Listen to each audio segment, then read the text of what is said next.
Hi friends, welcome back to Pastor Kevin and Friends. How many of you like to draw pictures? Man, I like to draw. In fact, my favorite dog is, it's a real dog, but she has the ability to draw. Yeah, I went over to their house and there were tongue and nose prints all over the window. Made some interesting artwork. But I like to draw. I'm going to draw a picture of an animal, and I want you to see if you can guess what the animal is. I'm going to start with a couple of circles side by side. You got it guessed yet? Nope, not yet. Let's keep going. We're going to draw an animal here. I have to look at what I'm doing a little bit. But I want you to guess and see.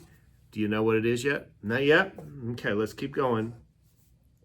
Maybe I put a tongue there. Oh, I think this one needs to have ears because they need to hear, right? All right, here you're gonna guess now. If you said a lion, you are right. Lions are big and they're ferocious. You know what they like to eat? If you said meat, you are right. And that would not be good. I'm glad we don't have any lions around here. Lions and tigers and bears, oh my. But lions do eat meat. In fact, sometimes they can get kind of dangerous and they may be getting too close to where people are. And I'd hate to get eaten by a lion. But they go after the lion, the meat like an animal, and they will eat it. If they get too close to a neighborhood, fortunately they live in like Africa and stuff, not around us, but they could eat a dog or a cat. Wouldn't you? That'd be terrible, wouldn't it? But they're not used to eating humans. They're used to eating zebras and gazelle and things like that. If they ate a human, they'd have to start getting a taste for it, and then they might start wanting them, and that would be a bad habit. But don't we do the same thing? We start tasting something that we shouldn't have, and it becomes a bad habit. Maybe it's certain foods that are not healthy for us. Maybe it's certain words that we start using out of our mouth that are not good words.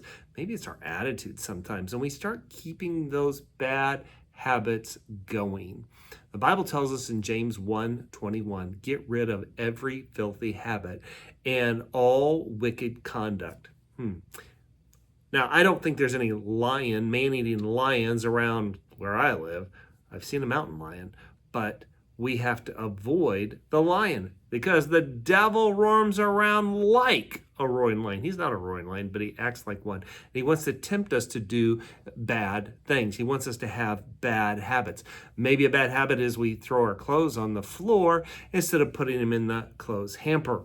And so we need to get rid of that habit, and we need to do the right thing because otherwise we're just making a mess.